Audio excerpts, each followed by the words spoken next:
It's a sledgehammer. Dang. You got shocks, pegs. Lucky. You ever take it off any sweet jumps?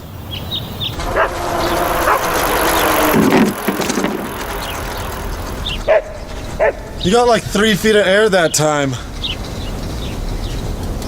Can I try it really quick?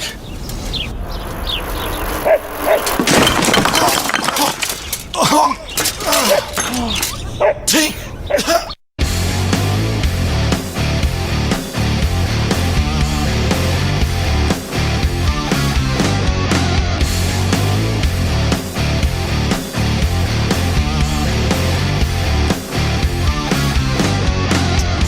Welcome to the Rhythm Section, a Memphis music podcast produced by SRP Studios, podcasting, SRP Studios, LLC.com. Catch new episodes every Tuesday morning on Apple and Spotify, 6 p.m. Central on YouTube and Facebook, and 7:30 p.m. on radio-memphis.com. And please follow us at therhythmsectionpod.com for all channel links and episodes. It says tease. Big tease. Yeah. You're a big tease. I know. Welcome to the show, everybody. My name is Derrick. I'm Jeff. My good friend Jeff Ward in the house. Thank you for joining us today. Lots to talk about. We're going to be talking about what we just did at Roosters for episode 100. But first, today's feature interview is with Brent Dennis, the lead singer for BoXx. And then next week, we're going to have the great Ronnie Knight, drummer for Rock the Boat, and probably countless bands that we're going to talk about. We don't know those bands yet, because we haven't even filmed it yet. He's coming in after we do this, so a little timeline craziness there as usual. But boy, you know, we're going to talk about what we just did as we record this on the 8th, yesterday the 7th. Yeah. Man, we had an amazing, special moment. It should be illegal.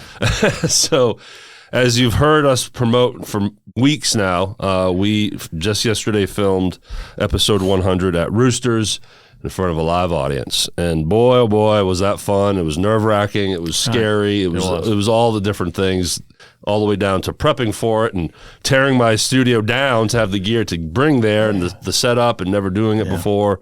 It was a lot. Yes, but man, it turned out great. It did. It turned out wonderful. And if I had known that my knees would be shining the way they were from that elevated stage with those lights hitting them, I would have wore jeans. Well, you know what I noticed about myself in all those pictures that were posted? What's that? I am one fat ass motherfucker. Holy shit. I was like, look at me. I was like, dude, eat a salad. It's getting out of hand. It's getting out of hand. Out of hand. You know, I was wearing the baseball tee, one of the early shirts that Steve Owens made for us. Right. With the baseball tee with the half sleeves and everything. And it doesn't fit the same than 3 years ago. Right. Boy. Anyways. I understand. But I'm sure everyone in the audience was like, man, he's fat and he's got shiny knees. Well, but you're not used to being fat. I've been fat my whole existence, so it doesn't bother me anymore. You were I was husky. In really good shape. I was for a minute, for a hot minute. Yeah. But no, growing up, I was husky. Yeah. You know, literally, we bought a lot of my jeans from the Sears Roebuck catalog. There you go. And it was in the husky section. Okay. That's what they called it. Not the fat section. That catalog is where I learned about lingerie. Ooh, yes. Such a great catalog. Absolutely. And where I bought my first guitar. Yeah. From the Sears I heard Roebuck that. A lot of people bought guns out of that catalog. Everything. It was Amazon in print is what it was. It was. Okay, so we got a ton of thank yous to run through here. We do indeed. So, but programming note, this is going to publish on, or the event will publish on July 1st. Yes. Following that, the following Tuesday, which would be July 8th, will be our season finale, if you will, the season ender, the capping, where me and Jeff, the coup de grace, we'll just do a little shit show between the two of us, but thanking our guests and our sponsors and just wrapping the season up. And then we're going to go away for a minute. You know, we're going to take some time off. This has been a beast of a season. Yeah. I think 20 plus episodes. We did a special one for Thomas Halfacre, so on and so on. A lot of special guests and intros. So we're looking forward to having some summertime off. We don't know when the next season will ramp up, and me and Jeff are starting to talk about what we want to do. It'll definitely be, I would say, early September. when we'll be rolling back around. But we're not done yet. We still got today. We got next week. Yeah. We got the following week after that. We got plenty of time. So, again, we're going to have content every Tuesday through July 8th. All right. Thank yous. Well, we got to start with Rooster and Roosters. Right. For letting us do this. And then that ties in with, of course, Cindy Wilson and Julian. Yes. Sally. So that's where it starts because Jeff has a relationship because of Gen X and working with Cindy, playing different venues. Yeah, so it was like, let's reach out to Cindy. Yeah, I think I reached out to Cindy first. It's been a while. Yes, it was. I've slept. It was. I was like, Jeff, where should we do that? And I'm like, well, you already have a relationship with Cindy. We know that, she's at that time was starting to break into Roosters. Right. That's a good place to start. And she knew, obviously, her and Julian have a great working relationship for a long time. So she reached out to him and he said, sure thing. And then we got an email for the entire group of Roosters that we could all stay in touch with this and work this thing out and everyone know what's going on and moving pieces. So thank you guys for letting us do it. I think it was a huge success. They were quick to say yes. Let's try it. Yeah. Go for it. So Keith Lyle. God, Keith Lyle. Yeah. What else can you say? Yeah. The guy is so good at what he does. He's amazing. He's always so helpful. And little did we know, he's under the weather. He wasn't feeling well yesterday. Oh, I didn't even notice. Yeah, he's got some sinus stuff going on. Okay. And so for him to still be there and do this, it was great. And we appreciate you, Keith. So while we're talking Keith Lyle and the sound guy and the sound situation, I'll address I won't even call it an issue. Right. But you learn as you go, right? Sure. Again, we're jumping into this, not knowing how this is going to work, and I don't want to bury everyone in the details as far as engineering is concerned, but I basically brought my soundboard that I use in the studio, which is not meant for, going through a big PA. Right. So what I sent Kyle was just a stereo mix. All the microphones came into my board. So yeah, I had control over us in the show like I normally would, but it very much limited Keith. So when a guest came up and was maybe a little quieter on the mic, they don't bark like we do. Right. Keith had no control over that. Right. I would try to bump him up. So the volume was what it was. We were as loud as we could get. When no one talked out on the floor, right. It was okay. There was still some people like, man, I wish I could have heard you more. A little bit of a struggle. That's going to be fixed because we do want to do this again. Yes. Me and Jeff are already fired up on things we can do in the future, and we're not going to wait 100 episodes to do it again. No. But I met with Keith after the show, and he came up with some ideas on how we can fix that, and it's going to work, and it'll sound even better next time. But all right, so then we have Steve and Katrina Owens. They put together our shirts, mugs, magnets. And then thank you for coming too. And then Steve does what he does and helps sell our shirts and our merch, all of it. And we also had a backdrop that went on the front of the stage. Yep. So that Steve had made us a long time ago, even back when we were in our old location. Yeah. So it was cool having that.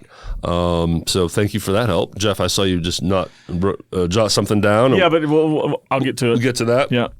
And then the great LaShawn Robinson, she was our cat wrangler. Yeah. And she did a phenomenal job because this had to move. It had to flow. And for those that weren't there, the format was I would sort of do a 10-second intro on the next guest, say, everyone welcome Jacob Turner, and boom, I would play a song that he chose. Right. Cult of Personality was his choice. Yes, it was. Then we had music playing that would give him time to roll up, get on the stage next. Well, there could have been a chance that the person that was supposed to come up next might be outside. It's like, so LaShawn was tasked, and she raised her hand to help with this, to make sure that the next person up was ready. Ready to go. Ready to go. Boom, boom, boom. So thank you so much for that, LaShawn. You made our job a lot easier. For sure. With that. It was on point. All right, let's thank guests. I'll let you jump in, Jeff. Okay, sure. Do we want to start? Let's start with Rocco. So go ahead and hit with Rocco. So Rocco was supposed to come with Tim Dills. Excuse you. As a duo. Yep.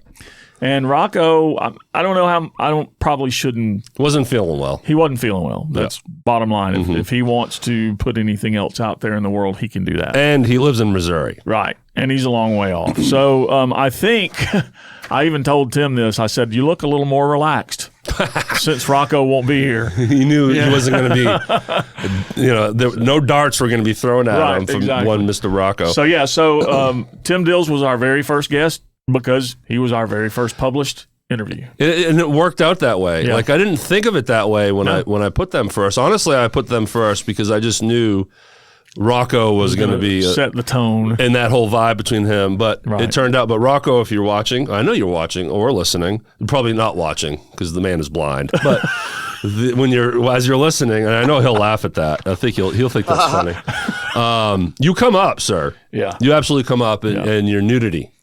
Comes up. He knows we're going to talk about it. Absolutely. Steve Owens, thank you, man, for being there, for doing it, for doing all you do. But Steve was our second guest. Yep. Third guest was Mr.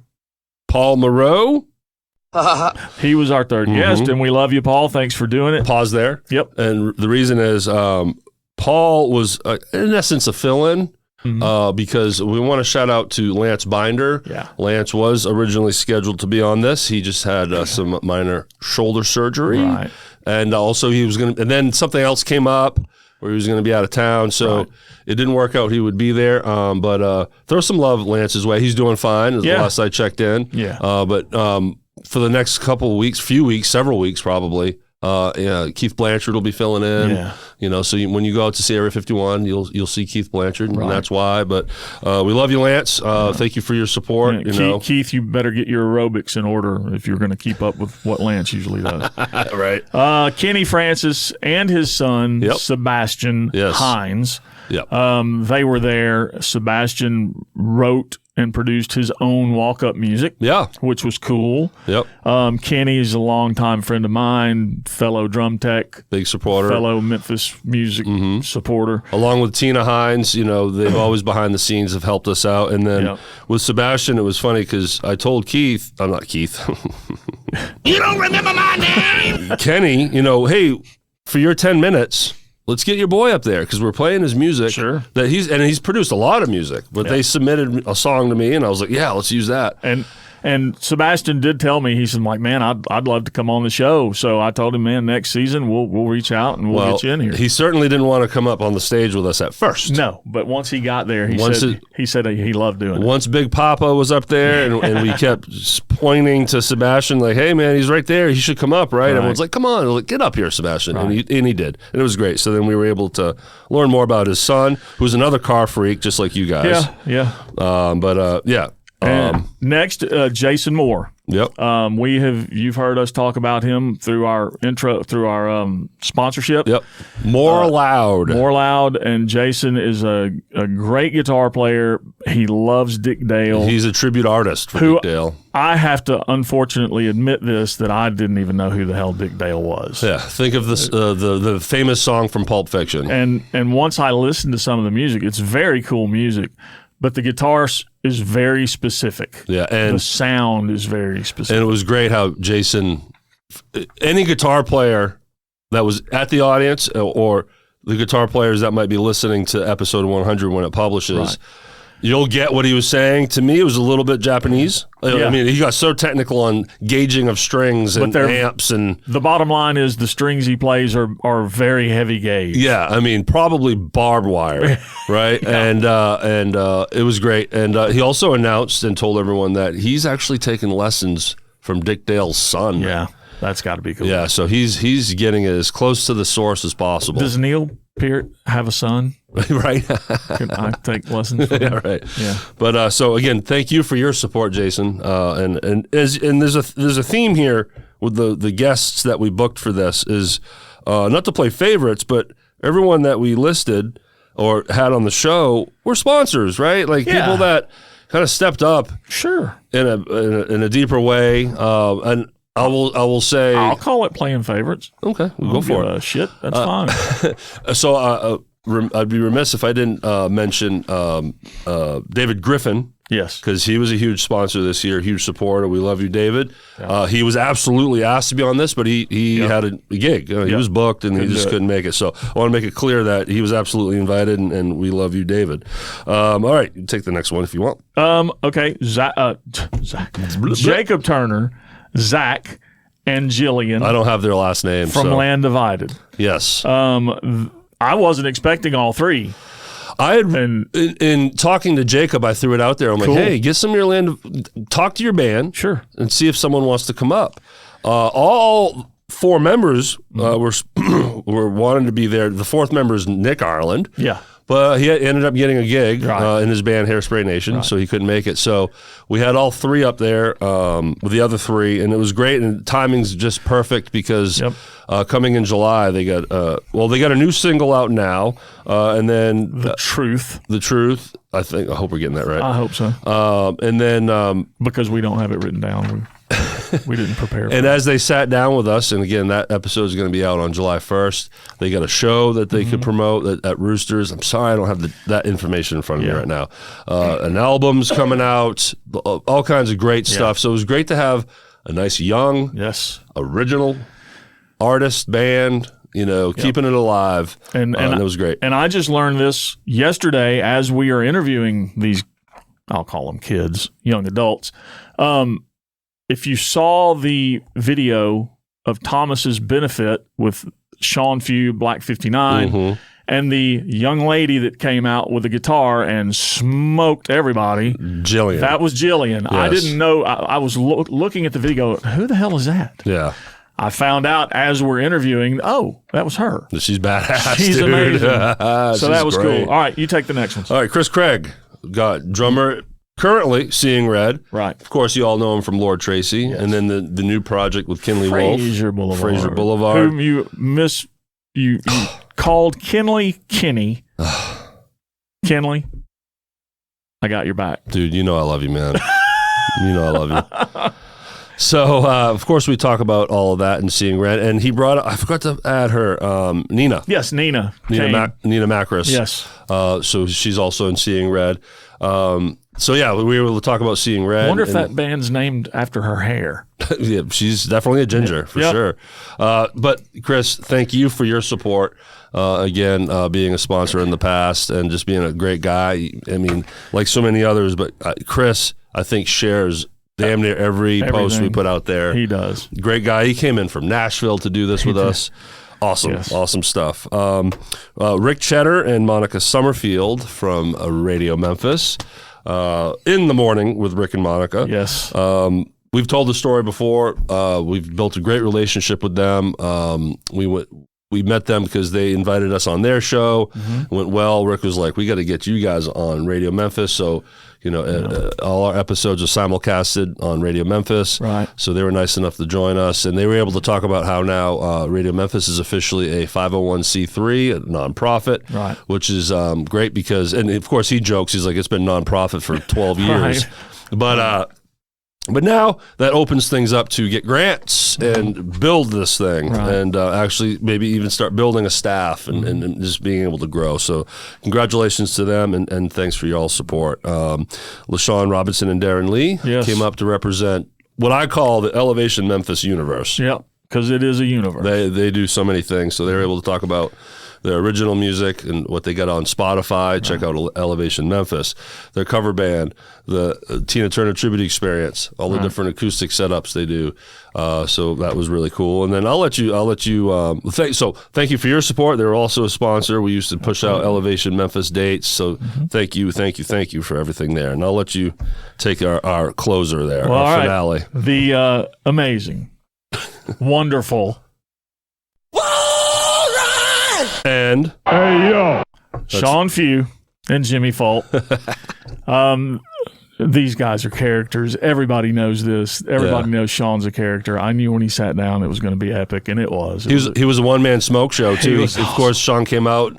I know he planned it. He took a big old pull off his vape, so when he walked out into the stage, he was able to put out the big bloom of vape. At one point during the interview, and I hope our cameras are good enough to capture this moment, but a fly landed right there on Sean. I didn't even notice that. Did he notice it? I think he noticed. Did he I think he kind of But it was look. Sean Few and Jimmy Fault both are people that we love dearly. They have been huge supporters of this show from the very beginning. Their music is used on every episode. So we spotlighted that. The big reason why we wanted them together because of this. But not just that, they have history together that goes way back. So we were able to talk about. And what's great is Sean is starting to ramp Black 59 back up. Yeah. They played the Thomas Halfacre. They're going to be at Benefit. They're going to be doing a soon-to-be Originals Night at Roosters. Yep. And then, of course, Play Rough. Played the Benefit. They did the reunion at Neil's last year. Now there may be talks for a Black 59 Play Rough. Yeah. Split bill. Right. So these old school original bands that these guys were both in separately are coming up, so we could talk about that, but then we could talk about Bullet Theory, the band that Jimmy used to front back in the day. That he was all original. That was basically his band. He was the lead singer, and there was a point where Sean was in that band. Right. And we covered their individual cover bands, and then we talked about 6 Feet Thunder. So much to talk about with these guys, you know. And Sean's OnlyFan account. That's right, only fan. You know, it was hard to hear audience when we were up there. We could hear them laugh here and there, but then there were times where we would make a quip and I wouldn't hear anything. It'd be like crickets. I mean, where is it? But they could be chuckling, just couldn't hear them. But no, I'm well aware that my sense of humor sometimes goes right over other people's heads. Mine too. The only fan quip hit. It was pretty good. We heard people laughing on that one. That was good. And I said it there on stage, and I'm going to say it again here. A special shout out and love to Sean Few, because he was our first sponsor. I was going to say real sponsor, but that's not fair, because technically we had a sponsor in kind relationship. Remember way back, the bubble tea place. What's the name of the place now? I can't. Boba Tea. Is it Boba Tea? Wasn't it Boba Tea? Oh my God! I'm sorry, Ryan.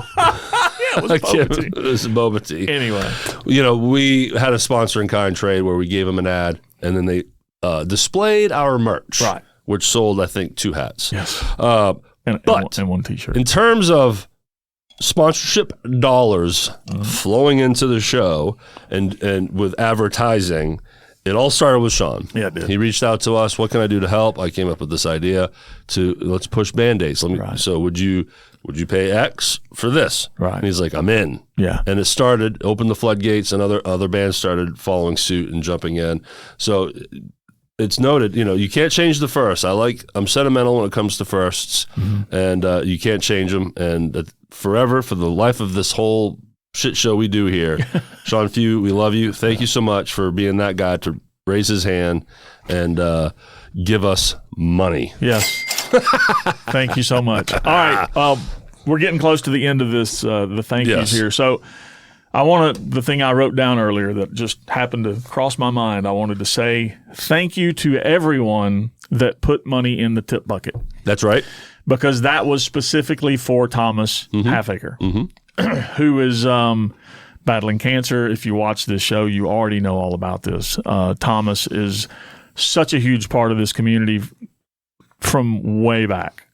And that benefit raised some serious cash. We're not going to say numbers. No, but it was we know, but we want to keep it private out of the safety and consideration of Thomas. It definitely showed what this community thinks of him. Oh, yes. And look, the tip bucket meant a lot to us just because we said, hey, if you put money in there, it's going straight to Thomas, and we appreciate everybody that put money in there. Thank you so much. Just a few dollars shy of what they made at the benefit. I mean, that bucket was full. Yeah, a couple.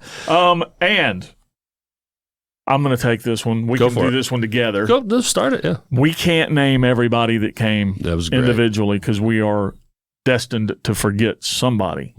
So thank you to every single person that put an ass in a seat. They showed up. Because if you hadn't done it, God, this would have been a disaster. 40, 50 people, you know. I think it was probably north of 50 by a little bit. I would say Roosters as an establishment had a very strong lunch on during that or early dinner. Yeah. So thank you for showing up. A lot of you came in early, so it becomes like a meet and greet and a mingle. And thank you for cooperating. To a degree. Yeah, you did. You guys did great. No, he was awesome. Except for my band, I hear that they were in the back raising hell. When I say cooperating, because this is different. And in the very beginning of the show, I kind of lay it out there. I'm like, hey, this is a listening show. Yeah. This is quiet time. We want to hear stories, you know.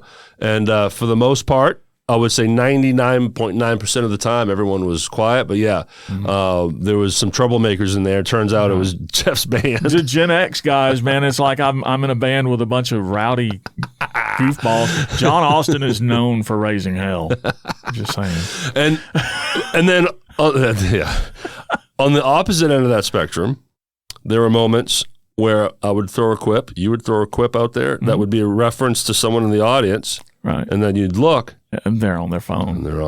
I'm not going to name names, Donna Fault. So we'd call them out. So thank you for being quiet. But we still want you paying attention. Pay attention. No, we're teasing. We're picking. Thank you.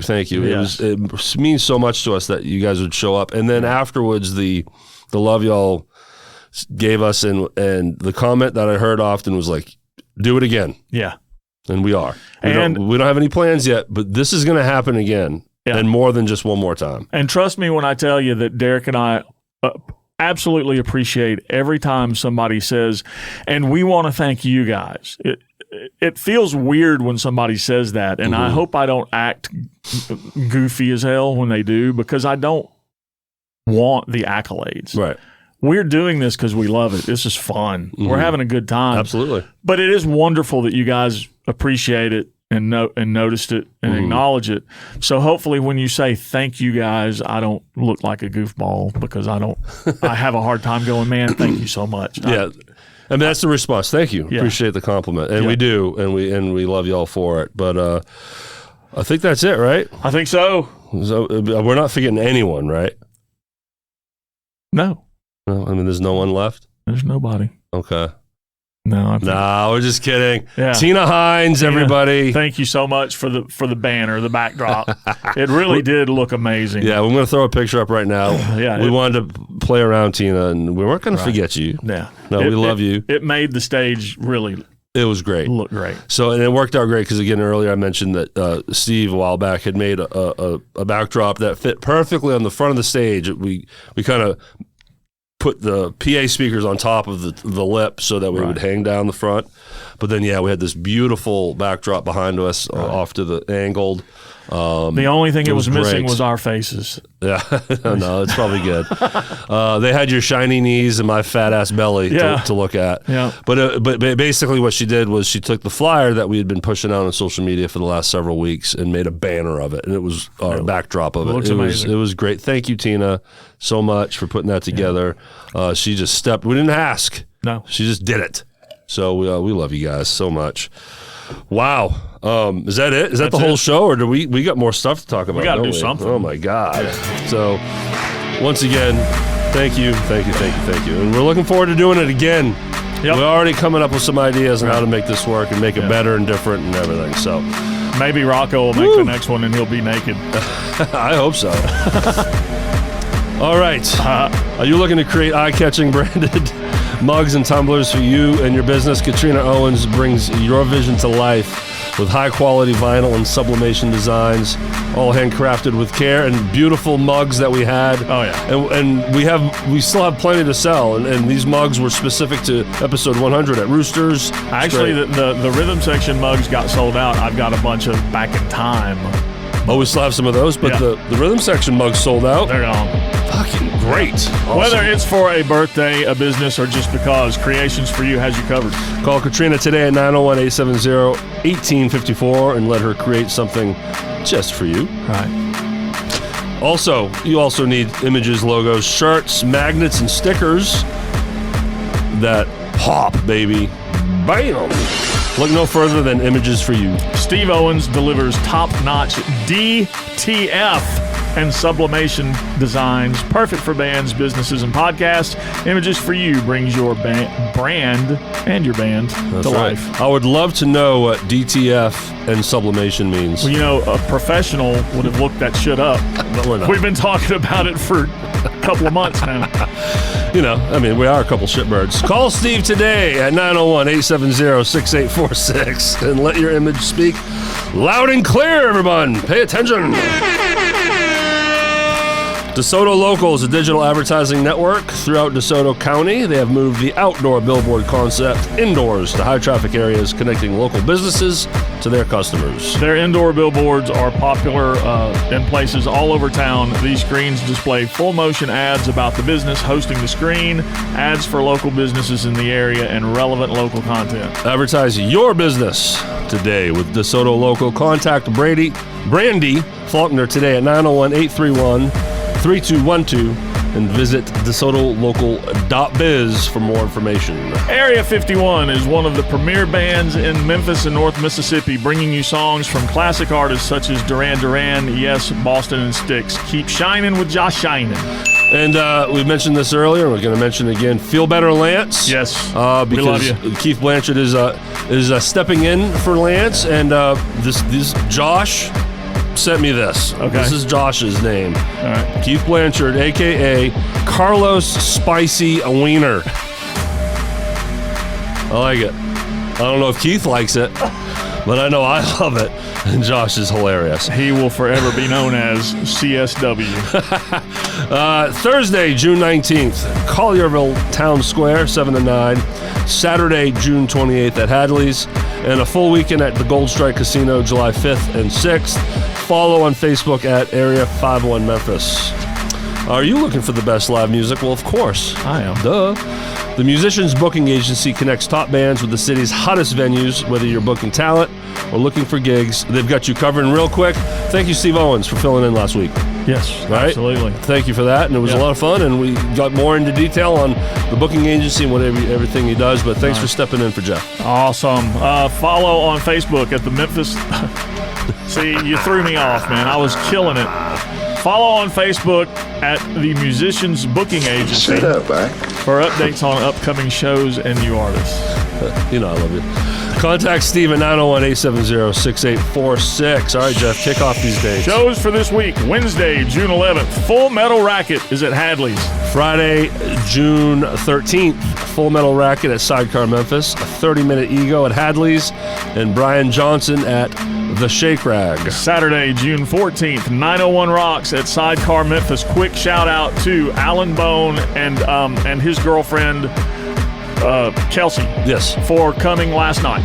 Oh, cool. They were one of 9 people that showed up to see us play, and it was cool to have you guys. And they had someone there with them that I don't know her name, so I apologize. But appreciate you guys, man. 901 Rocks comes out and supports Gen X all the time, and I promise I'm going to get off my ass and do the same for you. Thanks, Pex. Yes, thank you, Pex. Midnight Train will be at Hadley's. Did I say 901 Rocks will be at Sidecar Memphis? Yes, you did. Okay. Saturday, June 14th, both those bands. Nice. And then now looking ahead again, we keep pushing this. The 4th of July blowout at Minglewood in the 1884 Lounge. You got Roxy Blue, Every Mother's Nightmare, Fever Tree. Doors open at 7. Show starts at 8. $20 tickets. Y'all show up, show out. You get some amazing Memphis legendary artists playing that night. So please do it now. Do it. Okay. Brent Dennis, vocalist for Music Box. Yeah, he is. Joined us. Yes, he did. And this was filmed directly after Preston Jones' interview. So me and Jeff are going to be wearing the same shirts.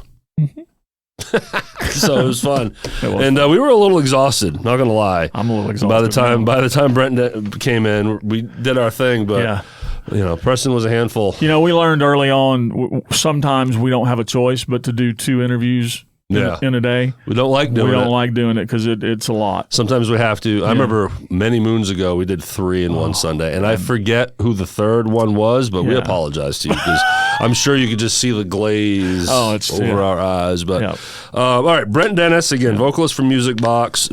Jeff, I'll let you start here because you knew him prior. Like I met him for the first time in the studio. He's gone to a lot of Gen X shows, so I'll let you start here with Brent. Yeah, I mean, he has come to support Gen X many times, and honestly, for the first couple of times, I didn't know who the hell he was. Someone else, John Austin, also plays with them. So I guess Brent was coming out to support John and see him play and support us at the same time. He liked the band. Yeah, and he's just a great guy, and he loves our set list, and he's always so complimentary. And that's why, I mean, I called him because he had supported us, and I was like, hey, come on into the show. But let's do this thing. Great person to have in here. Yeah. We're trying to represent as many bands and people as possible.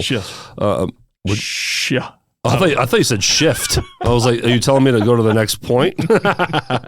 Of course, we're educating everyone on the band, right, and the band members, how the band was formed, and then boy, I mean, a full career in the Navy. And look, whenever we discover a guest was in the military, right, we're going to talk about it. Yep.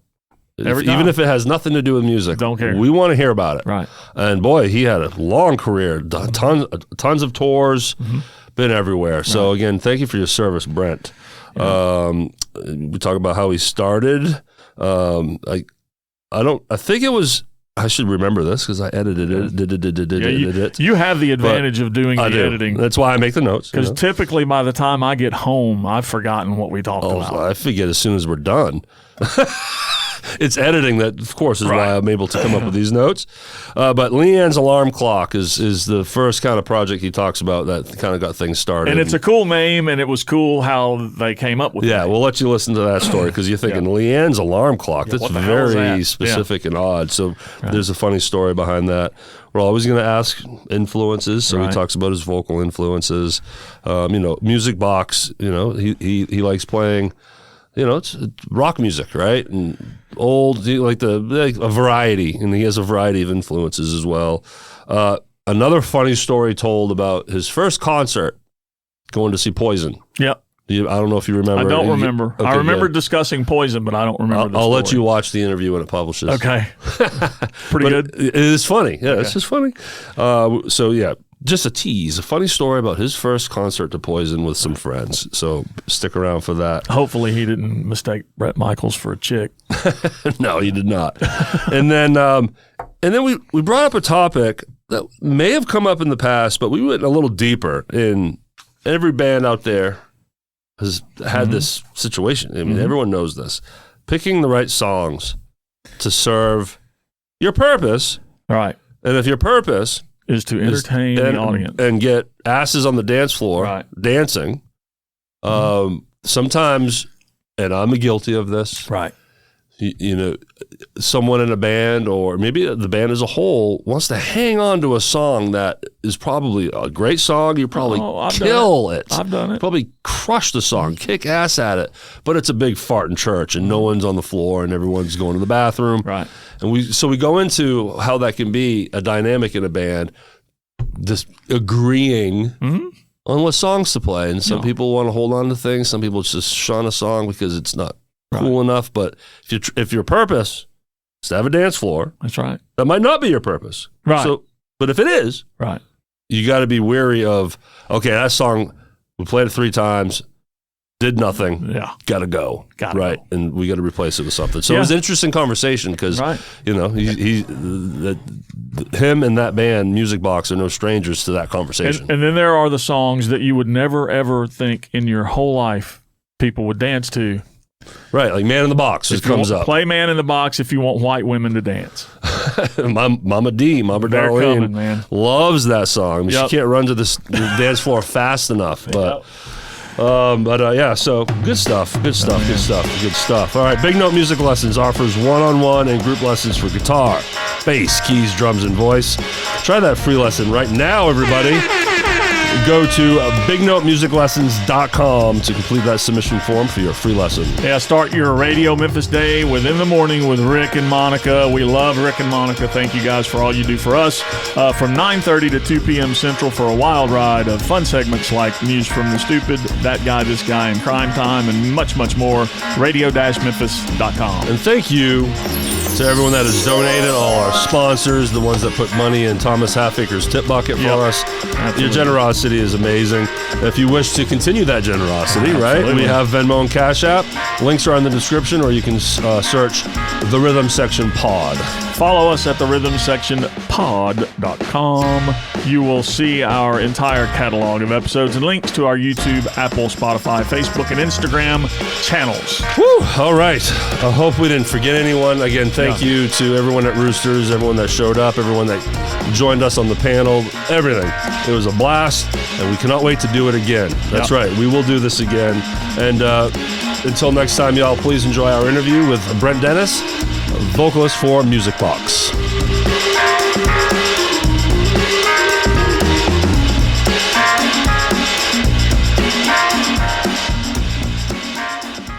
Good deal. So that's it, right? We're on with Brent Dennis. Hello.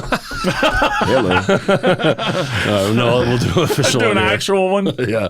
Great show, guys. Thanks for having me. Thanks for having me. Yeah. All right, everybody, welcome to the interview. Today, we're talking to Mr. Brent Dennis from BoXx in the house, everyone. Yes. The man with 2 first names. Actually, I got 3. My middle name's Matthew. I get confused all the time. That's funny.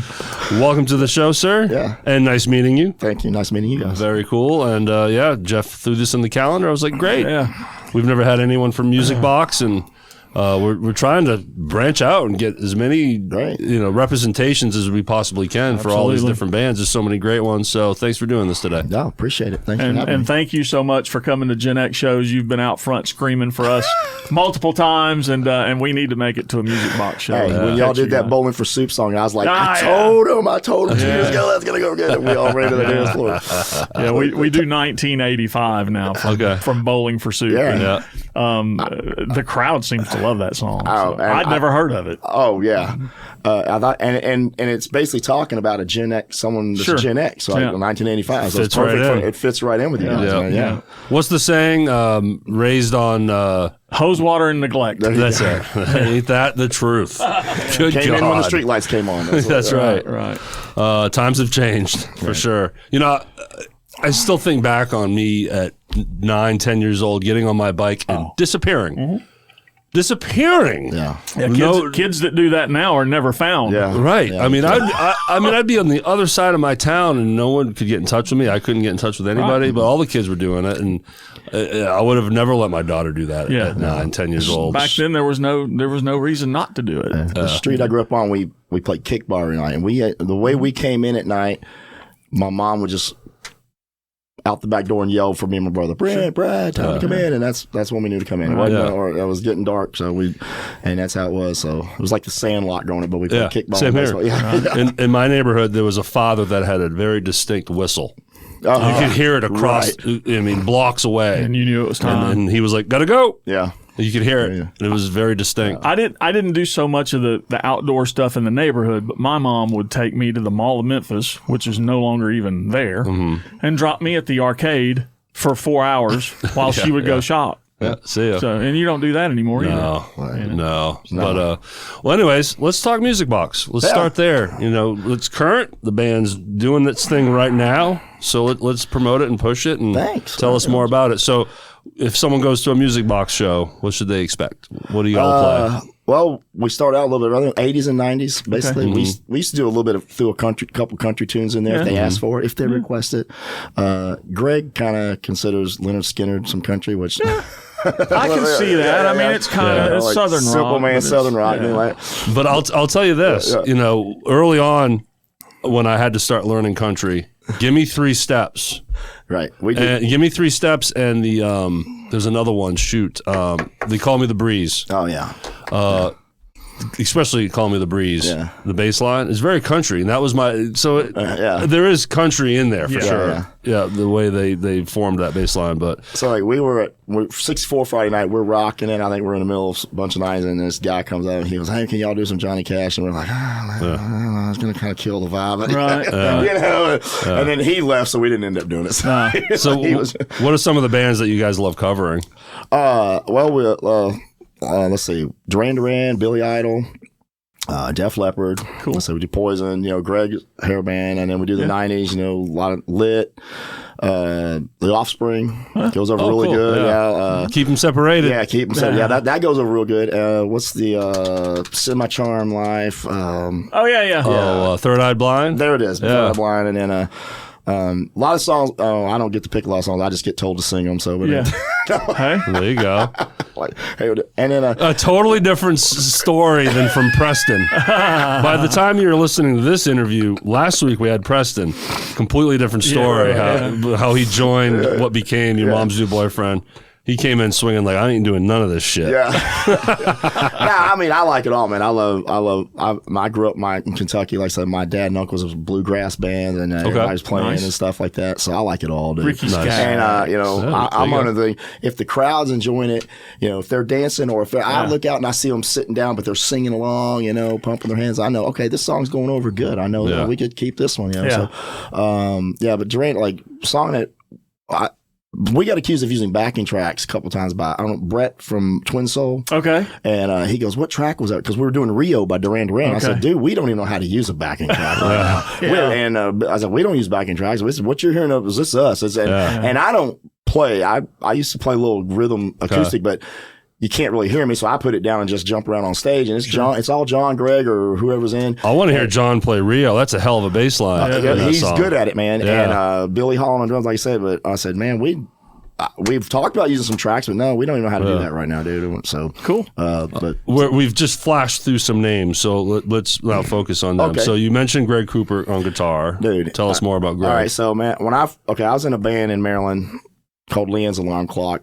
It was a fun band, another thing, like 80s, 90s, things like that. And I come here and I was just trying to looking up for guys to jam with. And there was this thing, it was called Band Mix or Band something. I remember Band Mix. You remember you get on, it's basically like a dating app, but for musicians to meet. Shout out to Mike Bertoldo and Fever Tree. That's how they found him. Yes. Hold on. This is a funny story. So I'm going on, I make my little problem. Hey, I'm kind of vocalist, whatever. And so I get a guy named Chris Livingston. He lived here in South Haven, and he says, hey man, why don't you come out and I said, so I drive out here, and he had a big nice house and had a little studio up in his and that's where I met Greg.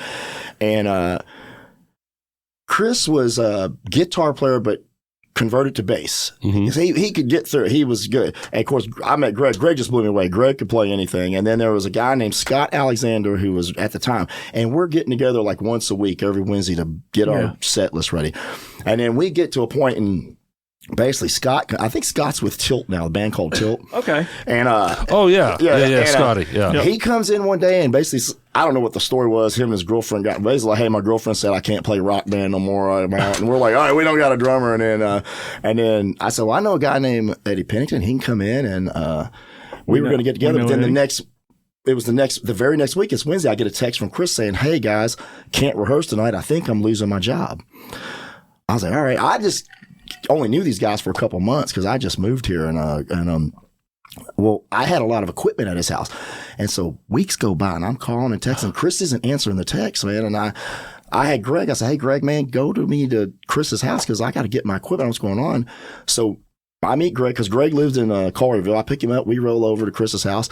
His wife answers the door and she's like, oh, yeah, Chris, he lost his job. But they took his BlackBerry because that's where all the contact was, his work BlackBerry. So he didn't have it. So he wasn't getting our text. He's in California at Los Angeles. He found a job out there. And he had all my equipment packed up, everything nice and neat. And me and Greg got out there, and it was cool. And so, man, I was so scared with where that story was. I know. No. Needs money. Chris disappears. No, he's a he was a good dude. And so it was just me and Greg, and we were starting to do some acoustic shows, and just me and him. And then actually, my buddy, I grew up in a dry county in Kentucky, and it went wet about, I don't know, 15 years ago. It went wet, right? Don't you love it when it goes wet? It knows you're ready. And so I feel like I'm talking to Preston again. So my buddies, it's a burb called the Bourbon Brown Tower in E-Town, Kentucky, or Elizabethtown. It's on the town square, courthouse in the middle, Mm-hmm. And so we go up there and do an acoustic show. Of course, my family alone, the place was about as big. Have you ever been to Tavern 018? I have not. Okay. I don't think so. It wasn't. No. Really, I know of it. Yes. It wasn't a really big place. Like, you couldn't put a full band in there. So it was like, anyway. So we go. Anyway, this place is packed out. Me and Greg and my buddy Mike Askunas, who was in Leanne's Alarm Clock with me. He said, "Hey, me and Karen are going on a road trip. We'll meet you in Kentucky." And Mike was a good player and vocalist. And man, we had a line out the door. My friends from high school, and we played it, and they just loved Greg, man. And Mike, and he used to do a really good job on acoustic doing "In the Air Tonight," man. He did a really good job on that.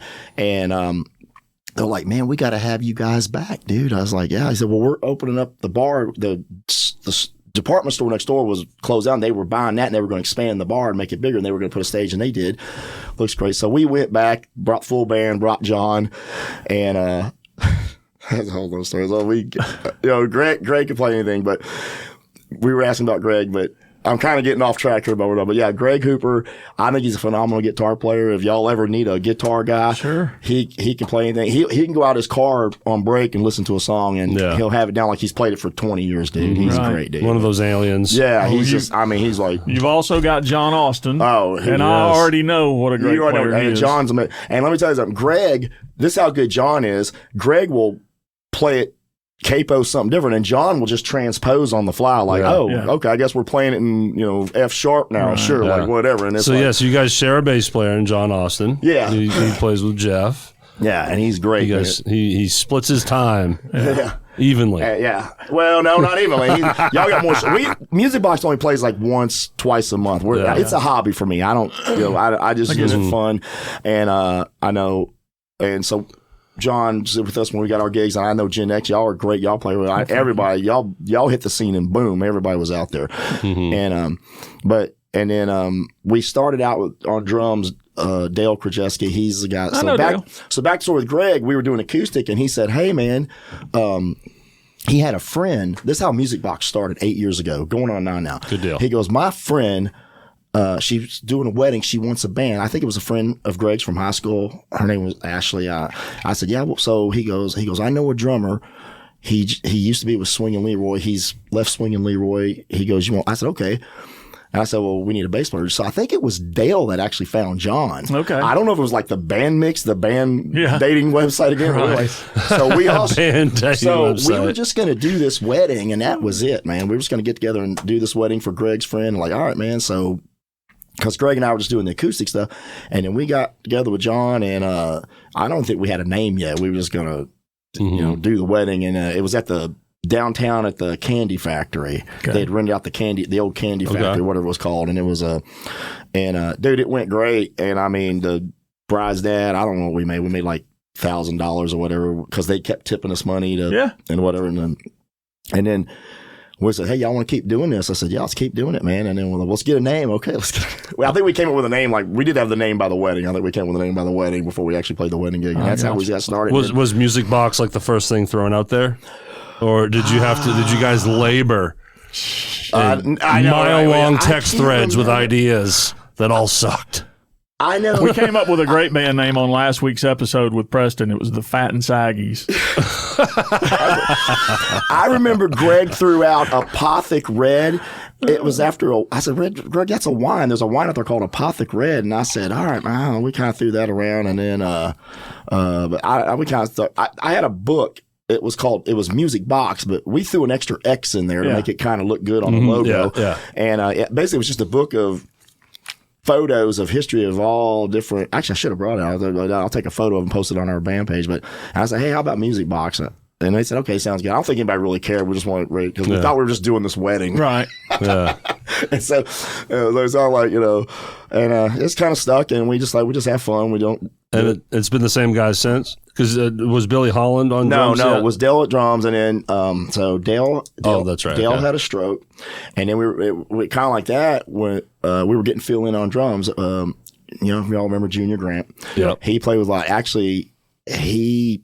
the night he passed, we had a gig with him at Hadley's that Sunday, and of course I canceled the gig. I said, "Hey man, we're not playing," and so I think we thought Junior was going to be our guy. Gotcha. We thought Junior was going to be our guy because he loved what we did. Because Jennifer loved the Def Leppard that we did, and I said, "Okay, man." So we were going to do that, and then we use Garrett every now and then, Garrett Marshall, Yep. and then Mm-hmm. I don't know if y'all know Hank Hooker. No. He was with Ken Houston, I think. Ken Houston had the No Hit Wonders. Yep. I remember that. And yeah. No, was it the no hit wonders or one hit wonders? No hit The wonders. O-Neaters. It was the The O-Neaters. O-Neaters. I like it. I love it. Yes. No. It was I loved him. the O-Neaters. I love that movie, by the way. It's great. And then Garrett was doing his Ghost River thing, and we were kind of bouncing around. I was talking to him. I said, man, hey, I'm tired of kind of bouncing around with everybody, different guys. And he said, well, I got Billy's playing in this Rush band with me, and he's looking to do stuff. And we're like, well, if he can do Rush, he can probably play anything on it. Yeah. I mean, usually if you can, and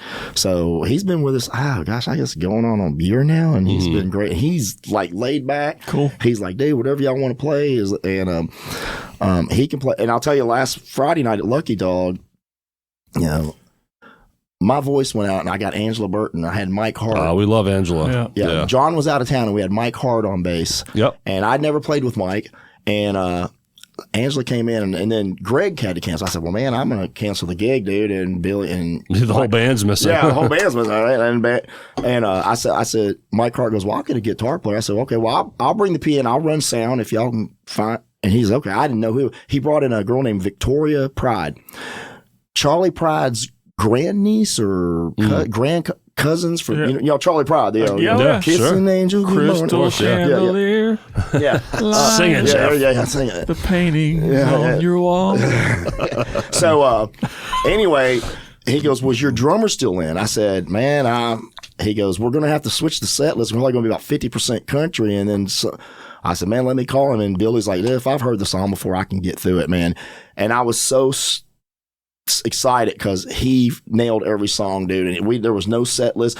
We were 3 songs in, and people were going, hey, what's the name of this band? Where's y'all's Facebook? I said, this is our 3rd song together, bro. We threw this together like 3 hours. This is piecemeal. Yeah. And man, they rocked the whole night. It was, and I was so happy for Billy because he had no clue what he was walking into. He just said boom, and that was it, man. And of course, Mike Hart and Angela were great. And then they work a lot together, so there's that cohesiveness. Tori or Victoria, she goes by Tori Pride. She wasn't like a lead guitarist, but she was clean and she played all the stuff, and it was make sure that she watches this and hears my rendition that I was just singing. Oh yeah, I'm sure she will. I want her to know that I think she lives in Hernando. I think she's down here from Hernando, Mississippi. Cool. So yeah, interesting. So, connect us. I'd love to meet her. Oh sure, yeah. But it went great. Yeah. But that was Music Box, and we just been sticking out. Like I said, we just play a couple times a month for fun. So as Music Box, what, 2-3 years, you think? Or 2 years together? How long? No, we've been 8 years. It'd be 9 years. So me and John and Greg going on 9 years. So that story about the wedding was quite a while ago. Oh yeah. I was like, he said 8 years. Yeah. Hit the squirrel button. Soccer, no surprise there, Derrick. And then, and I think Billy's been with us for about a year now, going on a year. So he's been great, and he's stayed with him, like I said. So we're doing good. Nice. And I got a funny story about our first out of town gig, and we're going to play Bourbon Barrel, and we go out of town because we can stay at my dad's or my mom's. So we didn't have to pay for hotels, so that's why it was an easy gig, and we drove, and then we all rode. And I remember we're going up there, and Doug was our sound engineer at the time, and Greg was riding with him, and me, John, and my buddy Mike was going with us. He just wanted to get out of town and hang out with the band. I was like, let's go. We're going to play at the Bourbon Barrel, and it was packed. And then we're heading down the road, and I thought they left before us, and they did leave before us, and we're like, hey, where y'all at, man? And he says, man, we had to turn around. Greg forgot his guitars, and we're like, the lead guitarist forgot his guitars on. Ouch. That's a nightmare when you realize that. So, I have forgotten a drum key, but I've never forgotten the kit. I have forgot my bass once. So thank God it was just like a back lawn jam thing. So that's how so we get there, and the gig goes great, and so the guys were loading out, and I left with a friend, and they're all stay at my dad's house, and I wake up at like 4 a.m. to the text, and it's this whole thing, and I see, can't believe you guys just left me out here alone or whatever, and I start going back, scrolling through the text, and it's like, Doug had, he gotten a little intoxicated, he left, and he made a wrong turn, and he didn't make it back to his hotel. Apparently he ran out of gas at a cornfield. And I'm going through all this thing. And the text is like comical because you see like John on there going, man, you tell us where we are, or we're going to White Castle and you can just figure it out yourself, man. And us. So I was like, Wow. but it all worked out. He got gas. He said he got a little intoxicated. A little. And then followed that with ran out of gas in a cornfield. Yeah, cornfield. But that was the thing. It's like, well, where are you at, man? It's like, I'm at the cornfield. We're like, man, you got to tell us more. The cornfield. The cornfield, man. The cornfield in Kentucky, man. That's where we're at. Doug goes, man, y'all need to quit telling us stories. I said, dude, it's a great story talking about it. But that was a good. We had a great gig, and and we usually make a trip up there. I think we're a couple times a year with my Stacy. He's the one that owns the bar. He's like, man, when we'll get y'all back. And I said, well, it needs to be a Saturday because we go up on a Friday maybe and if stay the night before, and hang out, load up. Yeah, it's just like a getaway. Nice fun weekend with the buddies. Yeah, we do it a couple of times a month. So it's like a fishing trip, right, with your buddies, but you just get to jam instead. Yeah. I'm gonna change course just a little bit for just a couple of minutes.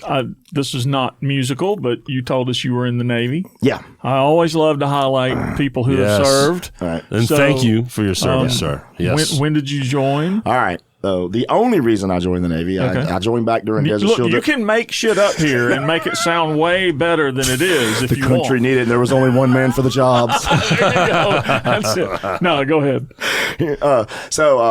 Back during Desert Shield, Desert Storm, I graduated high school. I went to Western Kentucky University in Bowling Green. I was there for 2 semesters. First semester, I did really good.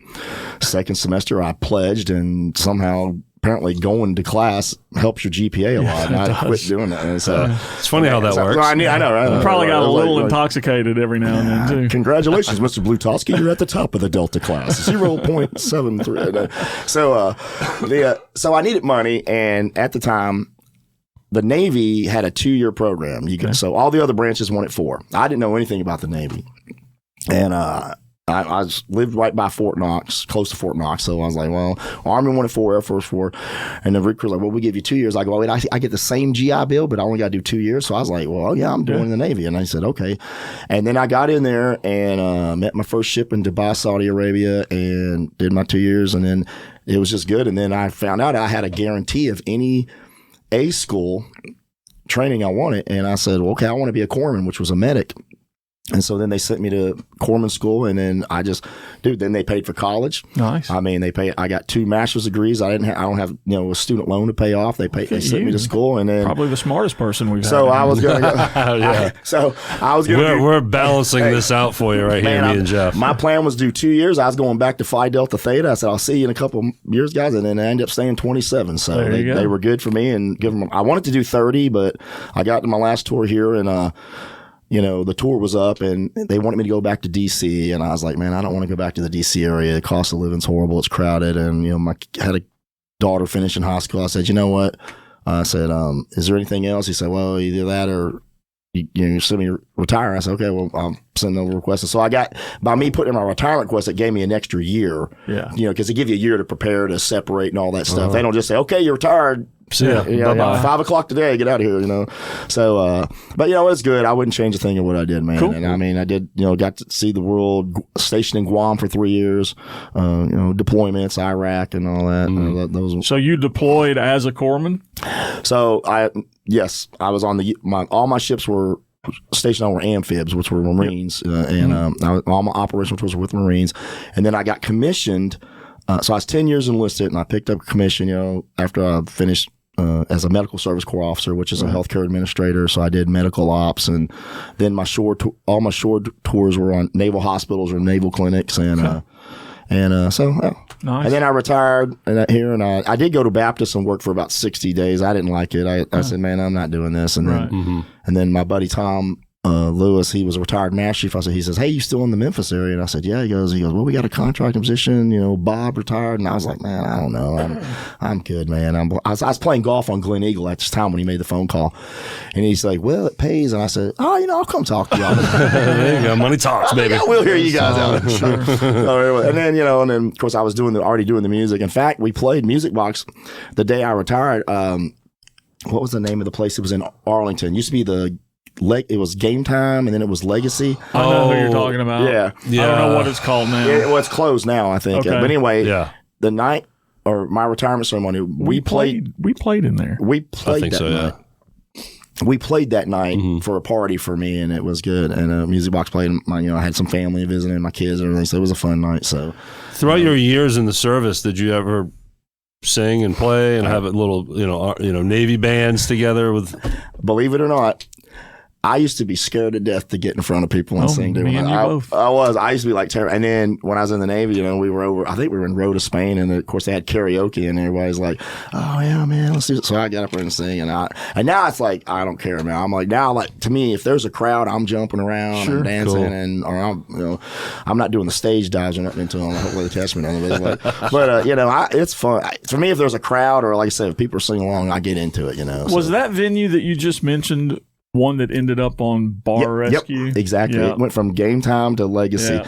And, I think we played there maybe four or five times before it closed down. Derrick and I played there a couple of times with Nick Garrison. That's right. Yeah, he played there a lot, dude. Yeah. Yes, he played a lot. He's good, man. I like him. Nick is badass. Oh, man. What's his buddy he plays with? Wade. Wade Proctor, yeah. I was in a band with both of them for a short time. Yeah, they are so good, man. They are good. And that was my Navy, I enjoy. I wouldn't change it for what I did. I mean, awesome. Well, thank you for all of the service. My plan was 2 years, ended up 27. I said so. There you go. So good deal, good career path for you too. Yeah. So, and then like I said, I was afraid to sing, and I karaoke. And then when I was in Maryland, this is how I got Leanne's funny name. It's a funny story behind the name of that band too. That's a good name. Leanne's Alarm Clock. Leanne's Alarm Clock. Hold on, there's a story. So I'm out doing karaoke one night, and this guy comes up. His name was Eric Schultz. He was a drummer. He goes, "Hey man, you ever sung in a band before?" I said, "No, man. I just started doing karaoke like maybe 3 years ago or whatever." And he goes, "Well, hey, we're trying to put something together." And I was like, "Okay." So we go to, and my guy named John Shulin played bass, and we're same thing we're doing. We're putting our songs together. We got a gig on the book for like August 6th. It's like March, so we got a time for the gig. Yeah. We're starting, and we're playing and playing and playing, and we don't. I think we're doing like every Sunday at John's garage, and we don't have a name yet. And so there's he gets a door call or knock on the door. It's his neighbor. She's a nurse, and she's got to work at this, I can't remember the name of the hospital that was there, but she's like, "Hey guys, I got to work tonight. I'm trying to sleep. Can y'all keep it down?" And so John comes up, he goes, "That was my neighbor, Leanne." He goes, "Wonder if we can turn it down a little bit. She's trying to sleep." And then Matt Duffy on guitar, he goes, "Well, I guess we can just be her fucking alarm clock and wake her up for work." And so that's how we're like, Leanne's Alarm Clock. We're like, we're like, let's go with it. I love it. So then, it was that's a band name you have to put a story with. Yeah, exactly. I would have never known how the hell you came up with that. And You can't come up with that name without a story. So we had a little cartoon clock with the eyeballs and the blonde girl sitting on top of it, the bikini. It was a cool, and actually the sign's in my garage because I got to hang it up, and I said to the guys, "Hey, she's flown her last mission. She's forever resting here in my garage." And but we were just going to play the one gig at my buddy Steve owns a bar called Monkey Lala, the Monkey Lala. And we were just going to do one gig, and man, we played it, and place was packed. He had to hire extra beer girls, and he's like, "Oh man, I want you guys back for the Halloween party." I said, "Okay, sure." Yeah. So we came back and played the Halloween. He's like, "Oh my God." Cause like I said, these guys were not as good as the musicians I've seen here in Memphis, but we had a great set list that was fun stuff, and they came. Remember where we were, and he goes, "Man, I need you guys back for New Year's Eve." We're like, "Okay, sure, man, we'll come back then." And that band went from 2009 to I left and came here in 2014. So that band was together for about 5 years, and we played. Isn't it funny how that works sometimes, where a band can just sort of just form out of nowhere? Yeah, right. Yeah. And then we picked up another guy named Chris Smith. He came in and he was playing rhythm guitar. He had good harmonies and vocals and stuff. So that's what I like bands. That's why I love Josh Haynes, and I love those guys when they put those harmonies together. I love that, dude. I like, man, that's good. Yeah. That's like, and if there's one downside to being in the Memphis music scene, it's the fact that there are so damn many good musicians. Yes. You can take bands that in other towns would draw, everybody in town would be coming to see them. Put them in this town, and they might get 10 people. A lot of options. Yeah, there's so many options. I've heard better music than I've seen on Broadway in Nashville. Yeah. Some of the bands here, well, like one night, I think we were down there. I think we were at the Jason Aldean, whatever, and the guy was trying to do Eruption. Yeah. And I'm like, and that, Greg, he is a huge, in fact, when Eddie Van Halen passed away, you'd have thought his own father passed. He's like Eddie Van Halen. I was like, and of course, a lot of guys play. I was like, and I'm like, oh man, you should just stop and not do that. Yeah. I think if Greg was here with he'd have gone up and said, "Hey man, just don't do it." You're disrespecting my guy right now. I could easily jump on a soapbox when it comes to Nashville, but and you can name a half a dozen guitar players in this town just off the top of your head that can slay it, blow it off. Yeah, blow it off. And that was good. Now, Leanne's alarm clock. I came here and then I told you a story how I was looking for some guys in the band mix, and then that's when I met Chris. That's how I met Greg, and then we put the wedding together and it worked, and we've been just rocking it, man. So you said you were really shy and afraid to sing in public, but did you start singing young? Did you always have a voice? Were you always singing when you were a kid? Like you obviously knew you could sing, right? Well, when I was, like I said, my uncles and dad, they all played guitars and bluegrass. And I think every time they have these big family get-together, because they had, my dad's side of the family had 9 kids, mom's side had 9 kids. It was a big, huge family. Damn. And they would all want to play. And I don't know, felt like you were being put on the spot. Come on, Rick, come over and sing a song. I'm like, oh. And then, I don't know, just kind of said, okay, feels good. Like, I always want to know, like, hey, how's it sound, dude? Because if I sound bad, I'm not the kind of guy. Come up and tell me, say, hey, dude, that was horrible. Don't do that one again. I want to know. I don't want to ever think like. But when did you realize you could sing? Probably when I was in the Navy and I did karaoke bars and stuff like that. So that's it. You just kind of decided to try it. So you weren't like singing as a child in school. No. In fact, I can't remember how it was. My mom, I wish I'd never fought my mom. She wanted me to take piano lessons, and it was every day. Or I don't know if it was every day, but it was like right after school. And I wanted to my friends were out playing. I wanted to go play. I don't want to go to piano lesson. I fought her. So she finally got tired. Today I'm like, man, I wish I had done that. I wish I could do it. My daughter, my son, all my kids sing. Like my son was he went to high school in Virginia. I don't know what you call it. It was like a show choir, glee tough. He was all state in that stuff. And then my youngest daughter, she's taught herself to play the keyboard, and she's really good now. And she's actually got the best voice of anyone in the family. Nice. And so when I was just there visiting them last month, we went to karaoke, and of course they're showing me up. I'm just like, oh, whatever, dude. Like that. I'm like, so they can do it real good. And then growing up, my dad and my uncle, my uncle played guitar and my dad they were a powerful duo, just playing around. So you grew up in it. Yeah. It was around you. Yeah, all around, so. And clearly there was some DNA involved here. Yeah, well, yeah. And but I don't know about that. Fake it till you make it, man.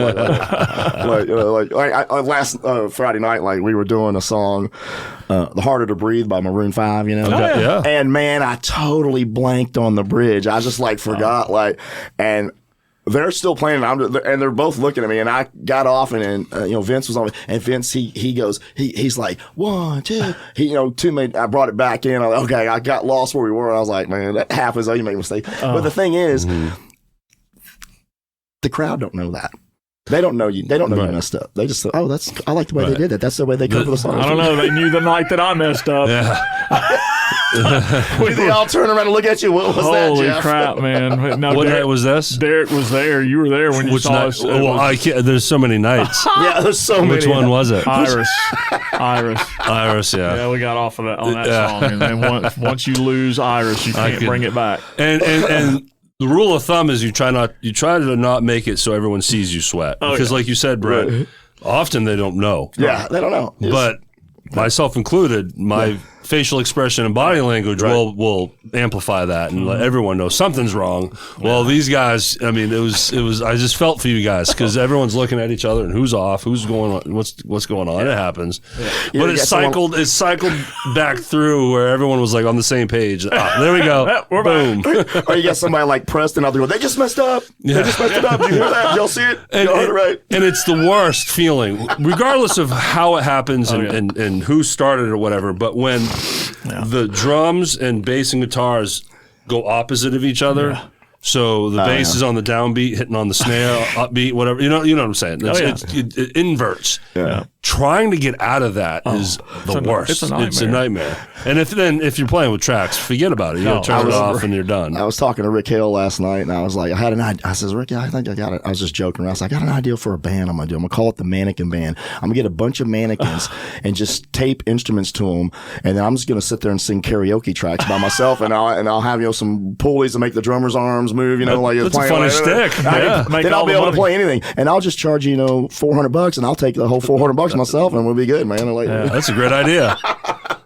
I like it. Man, these guys are playing it perfect. I'm like, yeah. You can make the mannequins look like the dancers in the Robert Palmer video. That's exactly what I said, Because they would be simply irresistible. What are some of your vocal influences? Who did you grow up liking? Oh, well, I mean, obviously, it was country music, man. A lot of go up like my dad. His favorite was George Jones. Yeah. So the music you grew up with was mostly country with your family? I liked rock and roll. Like, okay, so my first concert, this is another good story coming out. So my first concert I ever went to was Poison open up and say ah. Okay. Nice. And it wasn't even Poison. They were opening for David Lee Roth's Skyscraper. But we wanted to go see Poison because that's when everyone. Sure. So you got to see Billy Sheehan.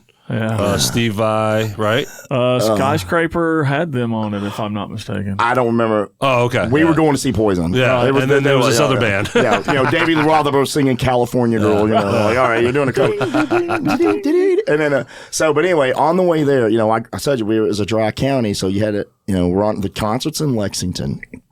And so we stop at we're 17. We stop at, we give, like you did when we were kids, you give a guy $20. Hey, can you buy us a case of? And I think we got like a case of Milwaukee's Best, which was like $4.50 back. Milwaukee's Beast. The Beast, yeah. Yes. And so we're going back to get. Well, Brian is speeding to get, because we're trying to make the concert, and he's speeding. Well, he gets pulled over. I'm in the back seat. It's Brian driving. We're in a Volkswagen. Right. I take my shirt off and I lay it over the beer in the floorboard. Right. And I'm like, all right, Brian's already got his registration. He's being real. Back then you were cool with cops. You didn't try to cuss a cop out. Back then you were caught. So we weren't caught yet because he's got he's got his registration out and he's got his license. He's been yes sir, no sir, yes. He goes, where are you guys headed tonight? And we were honest. We said, hey, we're on our way to Lexington. We're trying to make a concert. He said, I know I was speeding. We just don't want to be late. It's our first concert. He says, okay, and he's talking, being like. And he shines his light back at me, and he's like, because I got my shirt off. He goes, are you hot back there? It's February. I go, oh, there you go. I go, he cracked the code. I'm like, yeah, he's got the defrost on, man. I'm making up some crap deal or whatever. He shines his light down. You could tell it's a perfect little square with my shirt laying over it, like hiding it. He's like, where'd your boys say y'all were going again? And of course, back then, all they made us do was pour the beer out. That's all they did. We didn't, you got caught. Like, all right, well, now we're going to Poison with no beer. So, but that's all right. So we still had a great concert. But I just remember that was back in the day. That was the first concert at Lexington. But we were going for Poison, even though David Lee Roth was the headliner. Right. Yeah, we were going for Poison because that's when it opened up. The whole open up and say. Do you remember when do you remember the cover? Right? I do. The guy with the big top. Yeah, the long top, the cat or whatever. Right.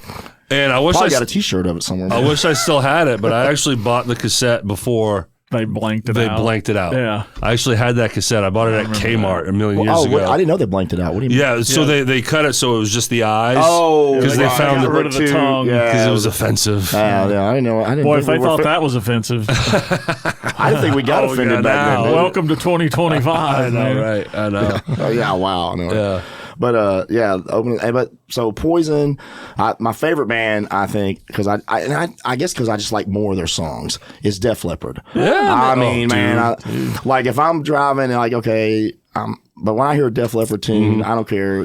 Photograph, Rock of Ages, Hysteria. Hysteria was mine.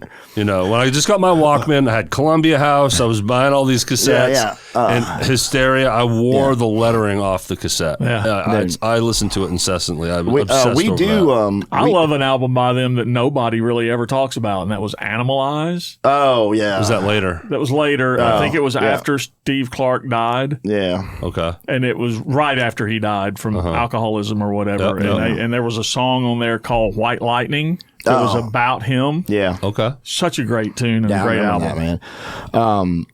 but I used to, White Lion. Yeah, I used to love White Lion, man. Love 'em. Tell Me, and that first album was epic. Yeah, and the cover. You talk about the cover. It had that cover with the white line. That was cool. And stuff. Yeah. And of course, everybody, AC/DC stuff like that and everything. And let's see. Of course, I love the '80s. I mean, I think we actually do. We do about 3 Def Leppard songs. We do Hysteria, pour some sugar, everybody. Yeah. And Hysteria is a great tune. Animal. That's cool. Yeah. That goes over really good. And That's a good tune. but when I first got here in 2014, I was Googling or looking up live music places. I didn't know anyone, so it took me to Hadley's.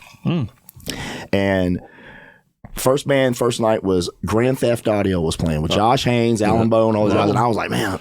And of course, I love the vocals with Keith Blanchard and Josh Haynes. I thought, oh, this is awesome. I love the vocals. Next night, I said, I'm going back to Hadley's. There's Twin Soul. Yeah. I mean, they got the look and they're playing all the hair stuff. I'm like, oh, I love these guys. Man. All of that. I like Twin Soul. So that was my first 2 bands I heard when I got here in town was Grand Theft Audio, and of course, Twin Soul's still, and I think Grand Theft Audio. Yeah, they're back together now. They're jumping back from some gigs. Yep, they fill in some dates, And, with David Haynes now on keys. Yep. Oh yeah. Yep. Yeah, I can't remember the guy they had the first time. It was probably Danny. Yep, it was Danny. I remember. I think when you see Grand Theft Audio out there, it's because one of the members for Area 51 couldn't book or something. They're out of town. That's usually what happens. Josh is like, I'm still playing, motherfuckers. I'm booking something. So with Music Box, y'all know 30 Minute Ego, Robert David. Well, Greg and John played with 30 Minute Ego too. Yep. So at one point there, all you were doing was swapping out me and Robbie because it was John on bass, Greg on guitar, Garrett Marshall on drums, and you would just change the name because we were playing basically the same set list. Yeah. And that leads me to one of the things that I thought, to me, in my opinion, is like, I see all these bands out there, they change one guy, change the name, and then play the same set list, go, hey, come check out this new band we got, man. We debut at Hadley's. No, you don't. You guys played Hadley's 1,000 times, man. It's like you just changed the name, man. And then that's why I love you guys, man. Y'all got something different. Big Wheel. Yeah. And they do, because they throw in the country and stuff and all that, keep it different. And I think with us, with Music Box, that's, you think of like a jukebox, you go, well, what I want to play. I think the 80s, 90s, I would kind of like to see us go back and add some more of our country back in it, but I would like to do the newer country, like the stuff that the younger crowd listens to now, like the Morgan Wallen or, the Luke Combs, the stuff that Big Wheel does, actually. I think it goes over good. To me, I think people come out to hear live music, they're coming out to dance. Yeah. They're coming out to hear me. They want to dance, Yeah, you're serving them. Yeah, that's right. Exactly. Yeah. They play, what do they want to hear? What's going to get them dancing? Yeah. And I know a song that brings every woman to the dance floor. If you roll Tush. Man in the Box. Tush. That one. Which is so odd. Man in the Box. It's so fun. It's one of my mother's favorite songs to dance to. But Tush, yeah. Yeah, that one brings them out. And here's one that we were at Dan McGinnis. The Lainey Wilson concert had played that night, and then Dan McGinnis was packed. And I'm like, man, we got a crowd. Let's go. I want to go banger, banger, banger, banger. I don't want to lose them, right? And so we're starting out. We're doing the 90s. Things like Crazy Bitch, Lit, all the stuff they're dancing in there. And then I don't know. Greg wanted to do something different. I'm like, man, we lost them. They all go to the pool tables, and John's like, man. We did Beastie Boys, Fight for Your Right. Oh, yeah. They're all back on the dance floor. Yeah. They're all right back there. I got a video of the dudes left there. Yeah. One dude's drunk dancing, going, this is the greatest night of my life. I'm like, sure, brother, whatever. Dude, I love those people. Glad we can help you, man. They're the people that make it worth happening, And then the other one that, what's that? The Georgia Satellites tune. Keep your hands yourself out. I know, and that all right, let's bring them back. I think I've heard of that one. I know, he's right. But I was like, you know what? I was like, why don't you go see Jay Jones? He'll play that one for you. We got him, man. We're going to do it. I love Jay. Jones. Well, I love Jay. We did a couple New Year's Eve gigs with Jay, with his band. They had 2 bands that night. It was fun. And then, but yeah, there's just some songs that like Man in the Box, it just brings them out there, dude. And we have sworn that song off. We don't want to play it. We have to, yeah. But the other night at Neshoba, we had somebody came up and requested it. They dropped $20 in the tip bucket. I guess we're playing Man in the Box. And as long as Kevin can hit it, do it. See, I have a hard time with it, but I tell you, well, now that I use the inner ear monitors now, and I'll never not use those. I love them. Oh, I'll never not. I wish I'd have John, I think John's got his pair. He's the one that said, man, get these in-ears are changing. I said, dude, and I can hear now. Yeah. And to me, it saves my voice. Saves your ears. That too. Yeah. I've already got hearing loss as it is. We all do. My ears ring all day. So back to my Navy, I had when I was in Iraq, an IED, so I have some hearing. I'm 80% disabled. I actually have hearing aids, but I only wear them for work. Really? There's certain tones I can't hear. Like if there's something going on in the background, like if you had a faucet running, I could hear you, but I won't make out all the words you're saying. It's enough to drown it out. Yeah, drown it out. And so when I go out and I'm like, if it's loud, and I'm telling you, if it's loud to me, it's killing people with normal hearing, man. Y'all got to be just miserable now. That's that's why I love guys like you. Y'all aren't real loud. You can, I can hear the music, but I can also stand there and have a conversation about like, huh? What'd you say? Let's go outside. I can't hear you. So, right. But yeah, my influence, Def Leppard, I think is my favorite.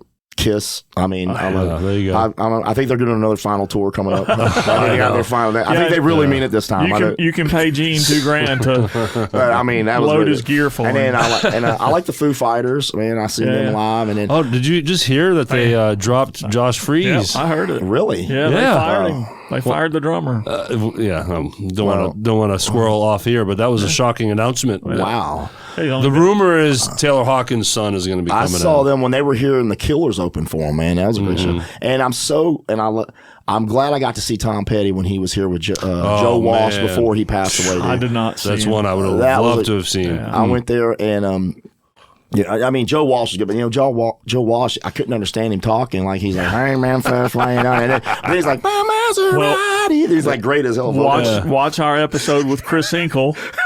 Because Chris tells a story. No, he doesn't tell it on the show. Is that not on the show? It was after we stopped recording. Okay, well, he'll tell it when he comes back. And then he's like, hey, I got another story for you. I was like, damn, dude, I wish we were still recording. He told this great story about how he met Joe Walsh in a guitar store. Yeah, so he's plugging away in a guitar store, and this weirdo is like knocking on the window, and he comes in and just grabs a guitar and he starts telling Chris, hey, play this. And he's just wanting to jam with Chris, and he looked a little strung out and a little off, And it was Joe Walsh. And it ended up being Joe fucking Walsh. Wow. Yeah. Okay. So sorry, Chris, that we just butchered your story. We'll have you in to tell it correctly. When we have you in here with Wayne Walker together. Yes. Oh, Wayne. I like Wayne. That needs to happen. Yeah. But very cool, man. Yeah. And so I have fun doing it, dude. Like I said, I just want to, like I said, to me, if there's a crowd or they're singing, it's fun for me, dude. I get into it more. I was like, all right, let's. Then if there's dead, I'm like, all right, let's just 2 more songs to get out of here, man. I'm ready. Let's pack up and get out of here. So. Because not every band is all about trying to get a dance floor. Some bands are just trying to play some fun songs too and good stuff. But if your goal is like, hey, this is a party, we want people dancing, but then there's a song that's always a fart in church every time you play it. Yeah. Is there ever an argument in the band where that one person in the band sometimes wants to hold on to that song? Like, no, I love playing this song. Well, yeah, you love playing it, but they don't love hearing it. We're not serving the audience I can already tell you've had this issue before. Well, I know he's had the opposite issue because he's told me that he wants to do some of the Bowling for Soup stuff that we do. I do. And his band doesn't want to do them. So there was a song I heard this about a couple years ago. I like to try to be different. Like with the guys being in 30 Minute ago, I always said, hey man, let's be different than 30. I don't want to just swap out me and Robbie and we're playing the same set list. Y'all do your thing. Let's do. So 30 Minute Ego does all 90s. They don't really do it in the 80s. So we got the 80s. That makes us a little bit different. But I heard a song. And I said, man, no one plays. I like to do stuff that no one plays, man. Yeah. Like that. Hey, like I don't know if there's another band that does Rio by Duran Duran. I haven't heard of that. I think we're the only one that does that one. And there's a couple of them. And then Bob Bosch was like, when I told him we did the Third Eye Blind song, he goes, "You can sing that?" I go, "Well, yeah." Once I learned the lyrics, because I got to know the song. I can't look at a phone or an iPad. I got to know it by heart. If I don't know the song, I'm like, man, I'm going to start reading my phone. But there was a song I heard, and I said, man, we should do this. Of course, Greg and John never heard of it, and I don't know who's that. It was a band called Walk the Moon. Oh, yeah. Shut up and dance. Shut up and dance. Yes, man. And now seeing Red plays it at Lafayette's, every Sean Fuse band plays it, and when that guitar starts, every girl runs to the dance floor. Oh, yeah. And then y'all ever heard of the band called Neon Trees? Yep. Yes. Yeah, I was wanting to do some stuff like that. I said, man, nobody plays this stuff, dude. Like Animal or what's that? Everybody Talks. Hey, baby, won't you look, man? I'm the kind of guy like, if the chicks like it, they're going to dance. If the chicks are there dancing, the guys are coming. They're going to buy the booze for the chicks. The venue's going to be like, hell yeah, I want you back. Hey, good. That is the science, really. Well, good. I want $1,000 next time now because you want me back so bad. I'm like, since I promised. And I get argument, but I think, I'm a big Van Halen fan. And Greg, like I said, I was talking about him and Eddie Van Halen. He loves playing Eruption, dude. But the girls don't care about it. No, they don't give a shit. They don't care about it. And to be honest with you, the only people that really do care about it are other musicians. Okay. So they'll watch you and the musicians are like, and what are they not doing? Right. Dancing. Right. So, and you ask John, you can talk to John when he says, so we're playing Roosters. And it's packed, all these little college girls in there, and we're doing the night. They're dancing. And then he wants to do Eruption. Me and John are both like, oh, okay, let's do it. Because he's like, all right. He does it. And all the girls leave. There's 3 dudes just sitting there going, and they're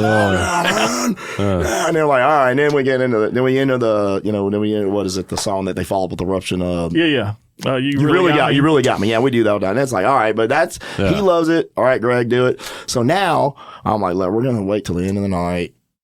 You can blow it out after everybody's. When people are wasted and the bar's kind of emptying out anyway. But that one, if you had a song, I think, that's a great song. Eruption is perfect for the end of the night, especially for me because I'm tired as hell and don't want to play anymore. So please. 4-minute guitar solo. Yes, go do your thing. Text me when you're done. I go, I'm going to go take it. I'm going to the bathroom. I'll be back. So, but I think it's that one. But like some stuff what I want to do, like I said, the Neon Trees, so the Bowling for Soup song y'all did. I wanted to do that maybe like a year and a half ago. I don't think Billy was even in the band yet. I think so. It's been a while. And then I heard John go, oh man, I got to learn I said, man, I wanted to do that a year ago. Remember? And you told me, like, man, they're gay, man. I'm doing that. I'm like, oh. Did John say that to you, Jeff? Well, he said y'all put it to a vote and he was outvoted. I can't remember, but now he likes it. Oh yeah, he says he likes playing it now. Good. Because I'm like, and then there's another one they do the. We're gonna do that. Grill all the bad guys want. Yep. That's a great song. On our list. My son and daughter blow that out at karaoke. Right? So just a couple weeks ago, here in this studio, Jeff, you were telling me about a song. Okay. That you wanted to do, and you in front of me texted the band, hey, you guys interested in the song? Do you remember? Oh, I do. What song was it? It was Lou Gramm. One of his solo hits. Yeah, one of his solo hits. Now, Generation X. But anyway. But it's a Lou Gramm song. Nobody wanted to do it. Yeah, he texted to the band, and John was the first one to say, no. Nope. Bad idea. But John was followed up by Kevin, everybody said no. So I was like, okay, never mind. But we took Time After Time by Cyndi Lauper and we rock it up. So I was thinking Lou Gramm, rock it up, but they didn't see my vision. When I was in Leanne's Alarm Clock, we were Frederick, Maryland, where West Virginia University, Morgantown is like about an hour or so, hour and a half away. So a lot of West Virginia fans. We did Country Roads by God, who was the guy? Who's the guy that sang Country Roads Take Me Home? Bob Denver. Yeah. Thank you. John Denver. There you go. Yeah, I know. He says Bob Denver. I'm like, yep. That's Gilligan. You're right. You're right. You don't remember my name? Gilligan. Where's the skipper? That was all. Skipper. I totally agreed. Yep, you got it, Jeff. Thank you for that poll. It was still wrong. We took Country Roads and we kind of punked it up. We just sped it up. They loved it. Yeah. They're like, And you ever heard of a band called Me First and the Gimme Gimmes? I have not. No, I've not. Okay, look them up. They take a bunch of songs and they just punk them up, speed them up. They take like Jolene by Dolly Parton and just like make it a rock song. Yeah. It's Me First and the Gimme Gimmes. But we did that Country Road. Like you said, you took the song, the Cyndi Lauper song, you just punk it up and they love it. Yeah. And it's like, what was the Limp Bizkit that redid Faith by George Michaels? Yes. And it's like, oh my God, that's awesome. Yep. But if you hear I don't want to do George Michael. You guys need to do some Limp Bizkit. Yeah. Or you, Jim. Yeah, well, yeah. I mean, cool. Fall Out Boy. Yes. Okay. Dig it. I'm in Nashville, Tennessee. Jason Aldean's my girl, and it's a country band, and they go, hey, who likes the 90s? They do 3 90s songs. I think it was like Lit and Blink 182. Okay. And then they did this, and I recognized the song, but I couldn't remember it, so I Shazam it. And it was like, and I mean, everybody, it was the you're going down, down, yeah, down, Mm-hmm. and I'm like, the whole bar singing it. I said, man, this would be a good song too. I don't know of any bands that play this in Memphis. Fall Out Boy. And then I'm in Phoenix, Arizona, visiting my daughter.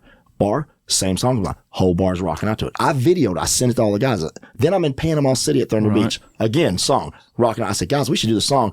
And then I think it was Garrett. Oh man, I'm gonna go good in Memphis though. I go, dude. I've been East Coast, West Coast, Florida. The bar has gone nuts for the song. We should do it. And I don't think anyone else does it. Yeah. And it'd be something different. At least try it. That's what I was going to say. To me, it's worth doing it once. And if it doesn't go over, like, but it was, Sugar, You're Going Down. That's the name of it. Sugar Going Down or something. And I was like, all right. So, like I said, I get shot down on a lot of my suggestions. I just get told what to say. Welcome to my world. Yeah, but you're the drummer. I got to sing this stuff. Okay. All right, we're going to do, you're going to do Jimmy Jameson and you're not going to mess him up. Like, I'm sure I'm going to mess him up. But I love it. Like I said, we do it for fun. It's a hobby, man. Yeah. I know a lot of guys out there for money. And like, there's been gigs where, when Hadley's does the benefit for the kids, I'm like, look, I don't want money, but I need to pay my guys because they, great. And I'll give my money to the donation or whatever. Sure, so what are some of the venues you guys play around in? We'll be at Lafayette Saturday. John's playing with us on that one. Cool. Very cool. Yeah, John's all about one of the cool gigs now. He don't. Oh, that's good. Hadley's. Neshoba was fun. Love Neshoba. I love Neshoba. That was great. Dude, did they give you guys the gift cards? Oh yeah. Oh my God, they treat us like the guy comes out and announces, "Oh guys, welcome to the show." This evening we got. And I'm like, wow. I feel important all of a sudden. That's Greg Jackson that does that. Yeah, he's great. He's the guy that handles the booking. I love him. He's awesome. Let's go back to Neshoba for a second. Okay. Because I also love the fact that our gig was 8 to 10:30. So we started 8. Oh yeah. And you still have people there for dinner. Yeah. Yeah. So they're not waiting for you to start at 10 o'clock and then leaving. Yeah. So I think that's a good formula. And the Saturday they do 9 to 11:30. Yeah. So that's still perfect time, because people finish the dinner and they're like, and for the band to be done at 10:30 or even 11:30 we all great. love that. The load-ins, you don't have to bring a kit. Nope. It's easy. You're like, I think Billy just had to bring his sticks. Which Roosters is great with that too. Roosters has got a back line. Lafayette's has got back line. Yeah. So and even when y'all play Hadley's, do you use their system or do y'all bring your own? We've been using theirs. I just bring monitors. I hate. We might bring some monitors, but I hate to lug a PA if I don't have to. Yeah, exactly. So places like that. The only place I had to, and I was talking to the mall. I said, look, the reason I'm asking for more money here at 64. It's because I got to bring lights because y'all don't have anything here. Right. Y'all got the stage, but preach. You got. I mean, but if I don't have to bring a whole PA and I'm just walking in and just here's my mic and plug it in. It does matter. It's a difference. Yeah, it is because it's an extra 40 minutes to an hour loading in and out. Yeah. So. And as we've heard, Mulligan 64 is now non-smoking. Oh, yeah, it was great. I may have to try to play there. So you've been there now. You've been there now since it's gone non-smoking. We played there Friday night, and it was great. My sinuses weren't all messed up at the end of the night. It was but it was funny. I forgot. I was like, man, I've never seen the patio this crowded, and I forgot. Oh, all the smokers out there now. Like, now that's a bummer. Now everyone's goes outside. Well, no. Yeah. So we hit luck. They canceled the barbecue fest because of the weather. They shut it down at 7. Okay. So everyone came, and a bunch of friends came out, like Dee Dee Tipler and Brian. Hey, what time y'all go on? I go, it's 9 o'clock. That's why I don't like the 9 to 1. I got used to those 7 to 11 and those 8 to midnight gigs were nice. But let's do it. Yeah. And so we had a good crowd, man. Good. And this whole group came. And that's when I said, Greg, we're gonna play what they want to hear. They came to see us. They were not. And then so I was like, I like Interstate Love Song, but it kills the vibe, in my opinion. They want to dance. So I said, banger, banger, banger, banger. And there's a situation where some will just get, they're tied to a song because they like playing it. And I might have been guilty in that in the past too, but there's no worse feeling than when everything is going great and then it's just dead. And you're like, damn it, Yeah, right. And you got to bring them back. So, but like I said, it's a hobby. I mean, it is what it is. I enjoy doing it then. And like I said, my kids all come out to Actually, my son's gotten up and singing with us before. He does a really good job at that "Sex on Fire" by Kings of Leon. Yeah, great. So he rocks that one. I like doing that one. And I love Kings of Leon. My one friend Chloe, she always wants to hear it, and I'm like, "Hey, it's coming up." She's like, "No, I want you to play it now." I'm leaving in 15 minutes. I'm like, "All right, well, all right, we'll do it now for you then, I guess." And then, we did the rut, and then I got a guy named Justin Ware. He came out. He goes, "Man, please don't play a rut. He's want to." I'm like, "All right, man, we'll save it." Well, we already played it, and he shows up and he goes, "How can I play it?" And he was wearing our shirt, and on the back it says, "We got you covered." And he goes, "So you aren't going to play it?" And we're like, "We already played." And he goes, "But it says you got me covered." Yeah, how can you argue it, right? Yeah, we're going to do it at the end, man. If we do it again, it's going to be at the end, brother. So, You're going to hang to the bitter end, man. Yeah. Well, Brent Dennis, man, thanks for coming and doing this, was man. fun. Thank you. Yeah, it was a pleasure. We love it when people come in and talk, man. Yeah. It's good stories. The less people hear of us, the better. And again, thank you for your service. Yeah, I really mean that. And we love hearing those stories too, Right. because, man, it takes better men than me to join the service. I actually was a karaoke champion in Guam at this one bar. There you go. There you go. That's the story to tell right there. And that's where I got discovered. And, That's what all happened. Actually, that's how Journey got the new front guy, man. They heard him in the Philippines. That didn't happen with me, though. I must not have hit the note the right way. they weren't calling you. Neil Sean hasn't reached out yet. I probably missed a call. I don't know that number. I blocked it probably, man. So I was like, whatever. Well, before we say goodbye to Mr. Brent here, Follow us on the rhythmsectionpod.com.